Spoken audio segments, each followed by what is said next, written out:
Hello. Today we're going to talk about the torus, a fundamental pattern in all of reality. I have a friend here with me as well who's going to help share this with you. His name is Christopher Love. Hi, I'm Chris, also known as Yana. Today, I will be helping my angelic friend Patch to expound the wisdom of love and spirituality in relation to the toroid. Let's get down to it. The torus is a very fundamental part of nature. So fundamental, in fact, that science is now seeing that everything moves through this form in one way or another, including ourselves.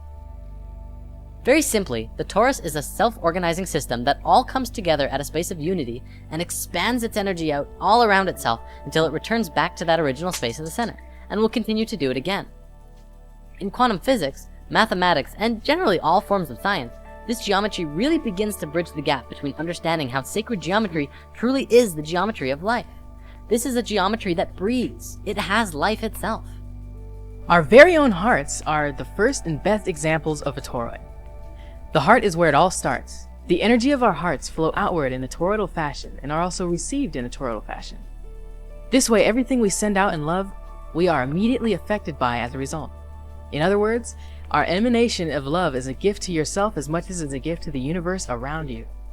You can look in nature to see these shapes everywhere. It's in oranges and apples. You can see it around tornadoes. The magnetic field of the Earth is a very powerful example, as well as how the atmosphere of the planet works too.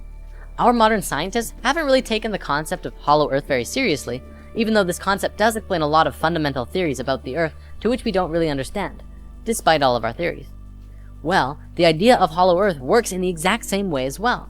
It demonstrates that our planet is designed from the core of the torus. The Earth is multidimensional, so we can actually have both a hot iron core as well as a 5D hollow Earth interior as well.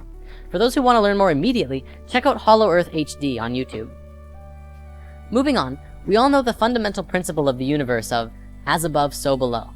Well, this torus is even found at the size of galaxies. Atoms even have this very geometry as well. It's quite literally everywhere. From this basic expression demonstrates how life ought to be. All of the energy that emerges from the core travels around the torus and fuels itself. It also has the ability to give to other toroidal systems, which openly practice giving and receiving. It really sets a standard for how to do things, and we can mirror this and use it in our own daily lives as well. When you give and receive openly, you allow your energy to become toroidal. When we look at the interactions between one another, we begin to see the nature of giving and receiving. If we shift how we give and receive with others, we give ourselves an opportunity to receive feedback from what we emanate immediately. This allows for an enlightening transaction of energy between all life and allows all of our communications to resonate on that toroidal frequency of love. Love is not just a feeling, it's a vibration and a frequency that is connected through all things. The pure vibration that emanates around one's own heart and brings things together harmoniously is through a universal vibration we call love. If you look at the flower of life in 2D, it may be a little hard to tell. However, in 3 dimensions, one can truly see that it too is a torus. The flower of life is all geometries, remember? The torus is yet another one of those creation patterns that emerged from this, or rather is this form. It's so important to understanding everything. Even Nikola Tesla worked with this geometry, and through it he discovered a way to access free energy for the entire planet. Well, of course, all of the corporations of the world wanted to keep charging people for energy. And between them and the US government, all of Tesla's most amazing work was destroyed. In lesson 15, we talked a bit about this before, and now we can go deeper into it. The Institute of Heart Math, as well as Stanford University, among others, have now scientifically demonstrated that around the physical heart of your body, you have 2 toroidal fields, one inside the other, which are connected to the sacred space and the tiny space within the heart. Greg Braden has done a lot of work in explaining this to the modern world as well, and Drunvalo Melchizedek has put a lot of focus into teaching that this is some of the most important information regarding physical ascension. This is part of the understanding that is truly bridging the gaps between science and spirituality. China is doing some really amazing things. They have hospitals that are completely dedicated to the work of prana and energy, rather than the physical body of patients. In one experiment in a Chinese hospital, we see how the science of mantra is used to remove the cancer tumor of a woman in just 2.5 minutes. A mantra is a sacred sound or chant that acts as an energetic formula for prayer or meditation. Mantras allow for us to connect to our source and emanate an audible frequency that focuses our mind to the sound and thus inwardly back to the source. When chanting from the heart, these doctors allowed themselves to focus on the reality that this woman was already being healed.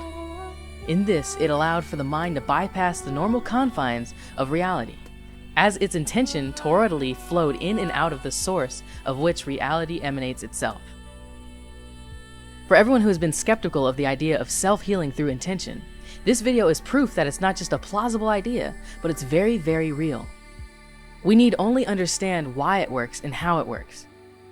To come from a skeptical place and try, you will only see skeptical results. To come from a pure and true space, anything is possible.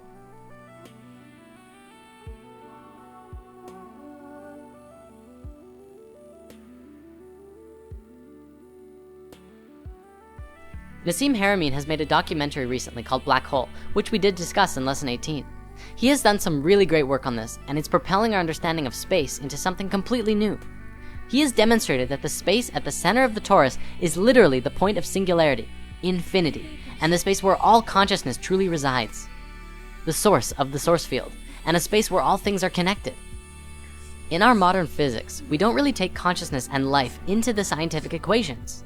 Russian scientists are propelling their understandings of life to new levels and have even begun bridging the gaps of understanding gravity. Our Western model is not built to understand gravity, and the Russians have developed models which harmonically see that gravity itself is a conscious field, an information field of love that holds things together. It's really profound, and even quantum physics is beginning to look at this in new light. Remember in Lesson 18, we talked about the vector equilibrium. This torus form and the cube octahedron go hand in hand.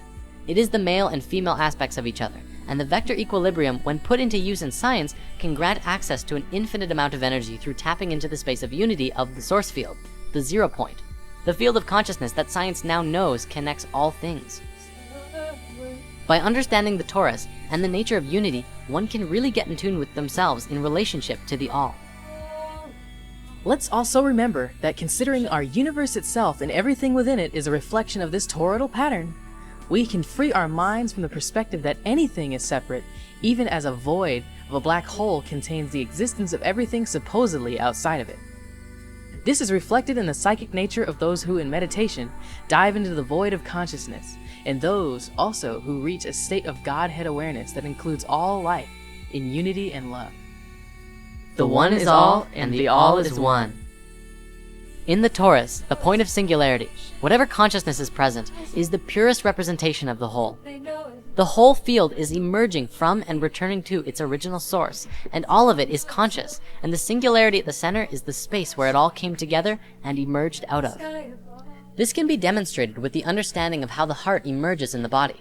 If you remember from Lesson 15, the heart is the first organ to come into existence, and the rest of the body folds out of the heart itself, and then it pulls the heart into the center. The heart is truly more primal, more connected to source, and far more important than the brain. The heart is the space of love, and love of all is what will get you back into the heart and out of your brain. In order to grow and become lighter energetically, we as individuals and as society must learn to understand how to really get back into the natural flow of things. This is what the natural flow looks like, among a few other forms as well. For many, understanding the torus from a left brain perspective is needed to really get back in tune with yourself. For others, you already understand it intuitively, and you just have to go with the flow and everything will work out perfectly. Well, thanks for tuning into our Torus video. We're now going to go hang out on Chris's channel to continue the discussion of our eternal nature and living in the heart. If you want to follow, this is Chris's YouTube channel. He's created his own series called Angel Academy, and it's definitely transforming into something beautiful. Thank you for spending your beautiful time with us, and see you next time. The earth hasn't lived in their hearts for thousands of years, but the truth is it's really simple. It's easy. A child could do it. Anyone can do it. If you find your place into the heart, everything changes in your life. You don't do things physically out in the world. You do everything from within your heart, and the heart creates what your external world is. It's another way of being. It's an ancient way of being. We used to be this way, and we've long forgotten all of this stuff. You can do this. Everyone can do it. And if you do it, if you learn to live not in your brain, not in a logical thinking world, but in a world that is female and with a heart, and that you begin to love people and your life and your situations and everything that comes to you, your life becomes easy and simple and beautiful. So I hope you find your way, because I know you can do this. We all can do this. Bye-bye.